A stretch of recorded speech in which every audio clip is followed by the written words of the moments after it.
Okay, everybody, so now we're going to continue on and get into Christianity, which of course is going to be an offshoot of Judaism. And really, you have to begin the history of Christianity with Jesus of Nazareth. Now, one of the most important figures that has lived in the world, if you want to, in the realm of influence. Now, this is not whether or not you believe in Christianity or not. The Christianity has had a tremendous impact. It is the most worshipped religion in the world.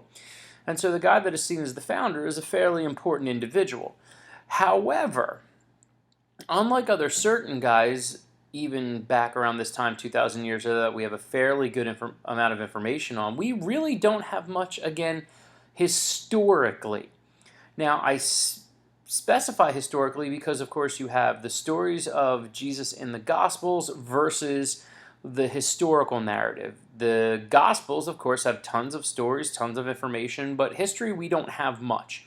Now, we do know that he was born, or we think that he was born, anywhere from 6 to 4 BCE, and for most of his life, we don't know anything about him.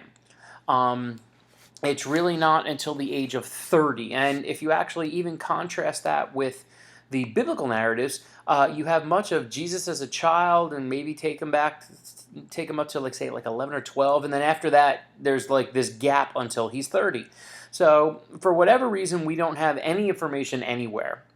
He arrives around the age of 30, around the year 22 CE or so, as someone that is focusing on care for the poor and reforming Judaism. He was a devout Jew. He was very focused on religion. There are even some sources that point to him possibly being a rabbi. So we do know that as a traveling preacher and spreading this word of kind of goodwill and peace, that he gains a huge amount of followers, including an inner circle of about 12 or so apostles. These apostles would be very important later on, and we'll talk about some of them. They would be the ones that would travel around the world trying to spread the religion, which is going to be really, really important. And you had some like Peter and Thomas and Bartholomew. There's a lot of them. We're not going to go into all of them. Now, when he really starts to gather momentum is when you have the stories of his ability to perform miracles. Now, this is what is so significant. You have the stories of him feeding people with a small amount of food, but thousands of people. You have the stories of him healing a leper, of him healing a blind person, and of course the most significant of his ability on at least 2 occasions of raising the dead. That is pretty huge.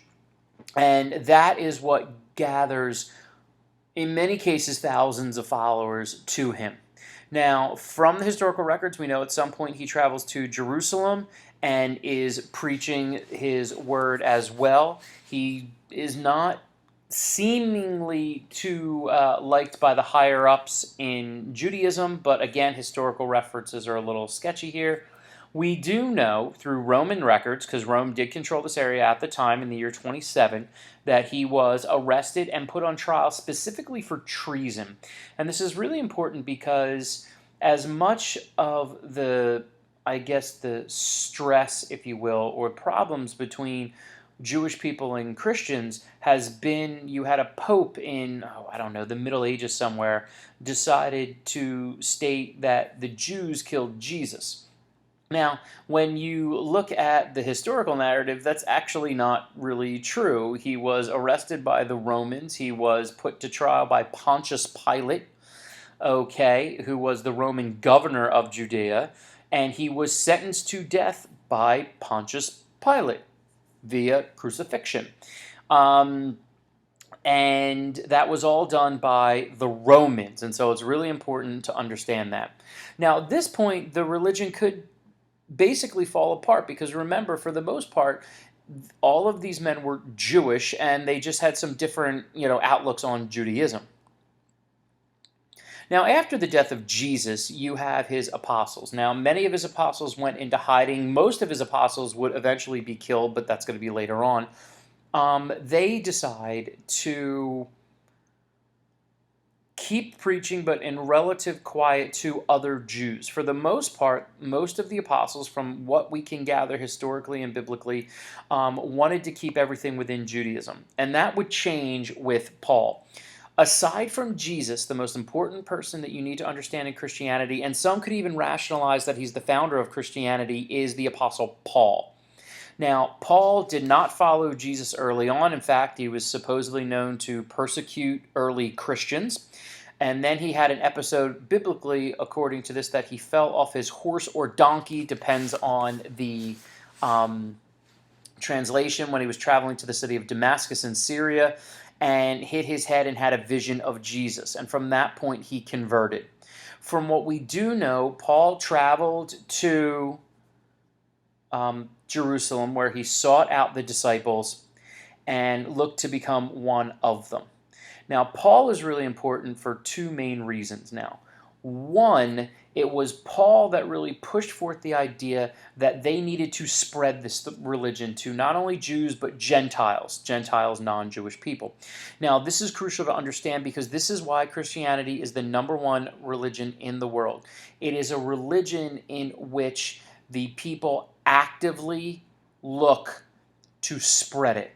Okay, it's what we call a missionary religion. Missionaries are people that will go out and seek to spread it. And so what Paul did is he traveled from city to city throughout Rome, and he used the wonderful roads of Rome to continue to preach. He also was known to have written letters, many of which are actually in the Bible, to spread the word of Jesus. He is also credited with writing most of the Bible, excuse me, or the New Testament of the Bible. This is crucial. He's basically credited with writing about 2/3 of the New Testament aside from the Gospels. And much of that are beliefs, attitudes toward different people, the focus and the goals of Jesus.